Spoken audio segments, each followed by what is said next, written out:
আজকের রেসিপিটি হচ্ছে টক ঝাল মিষ্টি আমড়ার আচার। আমড়ার আচার বানানোর জন্য প্রথমে এখানে আমি 1.5 কেজি আমড়া নিয়েছি। এখন এগুলোকে কুসা ছাড়িয়ে নেব।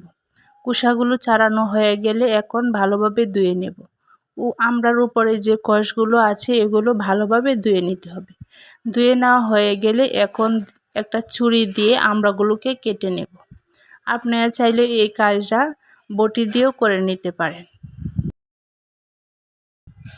সবগুলো আমরা এভাবে আটি থেকে ছাড়িয়ে নেব। সবগুলো আমরা আমার আটি থেকে ছাড়ানো হয়ে গেছে। এখন একটা সাইডে রেখে দেব। আর অন্য পাশে আমড়ার আচারের যে মশলাটা সেটা রেডি করে নেব।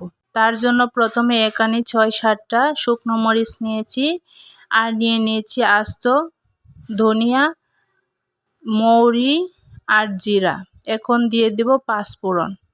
এখন সব উপকরণ একসাথে ভেজে তারপর ব্লেন্ড করে নিয়েছি।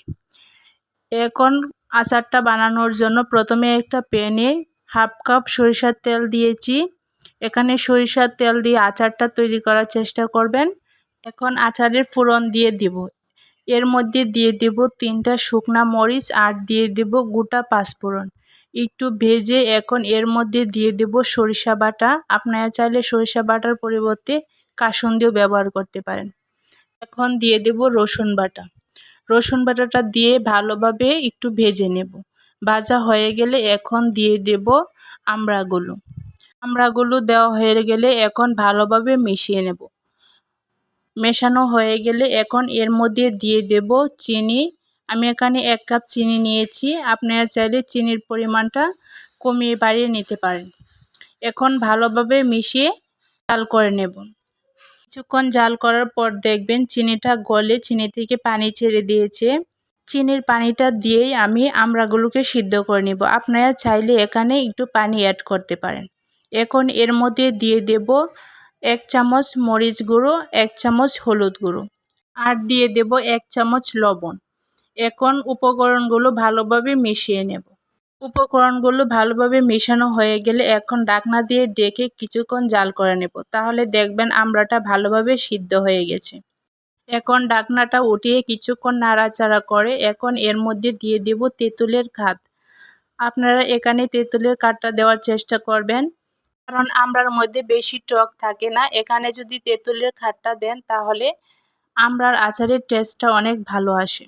এখন এর মধ্যে দিয়ে দেব 2 চামচ ভিনেগার। ভিনেগারটা দিলে দেখবেন আচারটা অনেক দিন সংরক্ষণ করতে পারবেন। আবারও কিছুক্ষণ জাল করার পর যখন দেখবেন আচারের পানিটা শুকিয়ে গেছে, এ পর্যায়ে দিয়ে দিতে হবে আগে থেকে ভেজে রাখা 5 ফোড়নের গুঁড়ো। আমি এখানে 2 চামচ 5 ফোড়নের গুঁড়ো দিয়েছি আর 1 চামচ চিলি ফ্লেক্স দিয়েছি। এখন ভালোভাবে মিশিয়ে নেব। আচারের মশলাটা দেওয়ার পর দেখেন আচারের কালারটাও চেঞ্জ হয়ে গেছে আর পানিগুলো অনেকটা শুকিয়ে গেছে। এখন চুলা থেকে নামিয়ে নেব। তো কত সহজে তৈরি হয়ে গেল টক ঝাল মিষ্টি আমড়ার আচার। রেসিপিটি আপনাদের কাছে কেমন লেগেছে কমেন্টে জানাতে ভুলবেন না। আর রেসিপিটি ভালো লাগলে চ্যানেলটি সাবস্ক্রাইব করে পাশে থাকবেন।